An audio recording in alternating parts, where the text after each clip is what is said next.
Hello everyone, welcome back to my channel.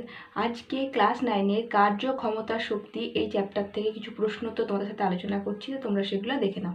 প্রথম প্রশ্ন আছে, কার্য কাকে বলে? কার্য হচ্ছে একটা কোনো বস্তুর ওপরে, ধরো এ একটা বস্তু, এই বস্তুর ওপরে যদি বল প্রয়োগ করা হয় আর তার ফলে বস্তুটা এক স্থান থেকে আর এক স্থান থেকে সরে যায়, বল প্রয়োগ করার ফলে যদি বস্তুটার সরণ হয়, এখান থেকে এখানে গেল, মানে এ পজিশন থেকে বি পজিশনে গেল, তাহলে বলা হবে যে প্রযুক্ত যে বলটা হয়েছে সে কার্য করেছে। ওকে, তাহলে সংজ্ঞাটা হবে, কোনো বস্তুর ওপর বল প্রয়োগ করলে যদি বলের প্রয়োগ বিন্দুর সরণ হয়, প্রয়োগ বিন্দু বলতে গোটা বস্তুটাকে তো ধরা হয় না, বস্তুর মধ্যে যে মাঝের অংশের বিন্দু সেইটাকে ধরা হচ্ছে যে প্রয়োগ বিন্দু, তার সরণ ঘটছে যদি ঘটে, তাহলে বলা হবে যে এই যে বলটা সেটা কি করেছে, কার্য করেছে। অর্থাৎ কার্য হওয়ার জন্য যে বল প্রয়োগ করার ফলে বস্তুটা সরণ হচ্ছে বা বলের প্রয়োগ বিন্দু সরণ হতেই হবে। যদি বলের প্রয়োগ বিন্দু সরণ না হয় তাহলে কিন্তু কার্য হবে না। তাহলে কোনো বস্তুর উপর বল প্রয়োগ করলে যদি প্রয়োগ বিন্দুর সরণ হয়, বলের প্রয়োগ বিন্দুর সরণ হয়, তাহলে বলা হবে প্রযুক্ত বল কার্য করেছে।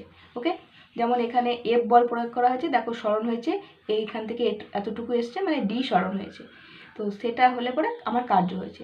তো এই কার্যের পরিমাণটা কি, কৃতকার্য সমান দেখো প্রযুক্ত বল গণিত সরণ। বুঝা গেছে? দেখো কৃতকার্য এখানে 3 নম্বরে করা আছে, দেখো কার্যের পরিমাণটা কত হবে, কৃতকার্য বা কাজ সমান প্রযুক্ত বল গণিত যে সরণটা হলো বলের প্রয়োগ বিন্দু, সেই সরণটা।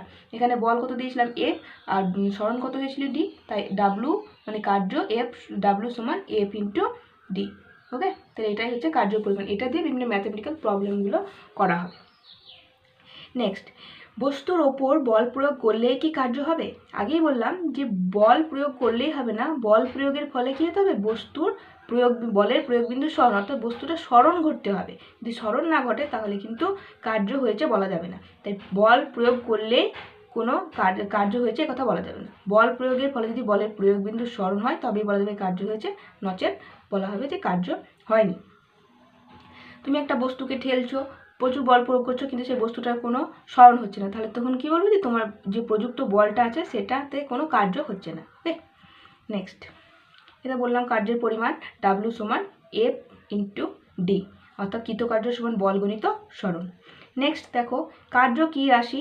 কার্য হচ্ছে স্কেলার রাশি। কার্য একটা স্কেলার রাশি যেটা দুটো ভেক্টর রাশির গুণফলের সমান। দেখো, বল একটা ভেক্টর রাশি, সরণ একটা ভেক্টর রাশি, দুটোর গুণফলে গঠিত একটা স্কেলার রাশি। উদাহরণ যদি বলে এটাই কার্য উত্তর হবে। ওকে, কার্য একটা স্কেলার রাশি, শুধু এর মান আছে, এর কোনো দিক নেই। নেক্সট, কার্যের এসআই একক কি? এসআই একক হচ্ছে জুল। এসআই একক হচ্ছে জুল, এটাকে বলা হবে নিউটন মিটার। নিউটন মিটার কেন? বলের একক আমরা কি জানি, এসআইতে নিউটন, আর সরণের একক এসআইতে মিটার, তাই নিউটন মিটারও যে জিনিস, জুলও সেই জিনিস। ঠিক আছে, তাহলে জুল বা নিউটন মিটার। সিজিএসএ কি? সিজিএসএ আর্ক। একইভাবে বলের একক যেহেতু ডাইন আর সরণের একক যেহেতু সেন্টিমিটার, তাই ডাইন সেমি। সিজিএসএ কার্যের এসআই একক হচ্ছে আর্ক, বলের এসআই একক কার্যের এসআই একক হচ্ছে জুল। জুল আর আর্ক, সিজিএসএ আর্ক আর এসআইতে জুল। নেক্সট, জুল আর আর্গের মধ্যে সম্পর্ক কি? নেক্সট হচ্ছে 1 জুল সমান কত আর্গের সমান, বা জুল আর আর্গের মধ্যে সম্পর্ক কি? 1 জুল সমান 10⁻7 আর্গ। 1 জুল সমান 10⁻7 আর্গ।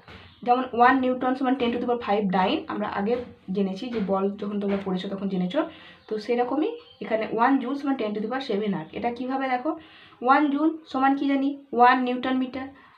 1 নিউটন সমান কত, 10⁵ ডাইন, আর 1 মিটার সমান কত, 100 সেন্টিমিটার। তাহলে এই 5 আর এখানে দুটো শূন্য, তাহলে 10⁻7 ডাইন সেমি।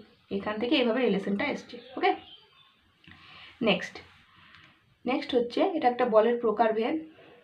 বলের দ্বারা কার্য বলতে কি বোঝো? বলের দ্বারা কার্য হয় একটা, আর বলের বিরুদ্ধে কার্য হয় দুটো। একটা বলের একটা কার্যের এটা প্রকারভেদ।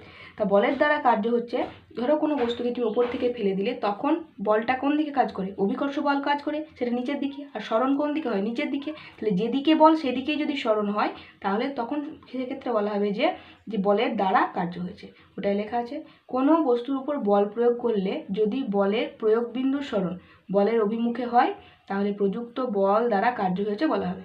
অভিকর্ষের দিকে পড়তে থাকা কোনো বস্তুর বলটা হচ্ছে অভিকর্ষ বল নিচের দিকে, আর সরণ হচ্ছে সেটাও নিচের দিকে, দুটোই একই দিকে হলে বলা হবে বলের দ্বারা কার্য হয়েছে। বলের দ্বারা কার্য হয়েছে।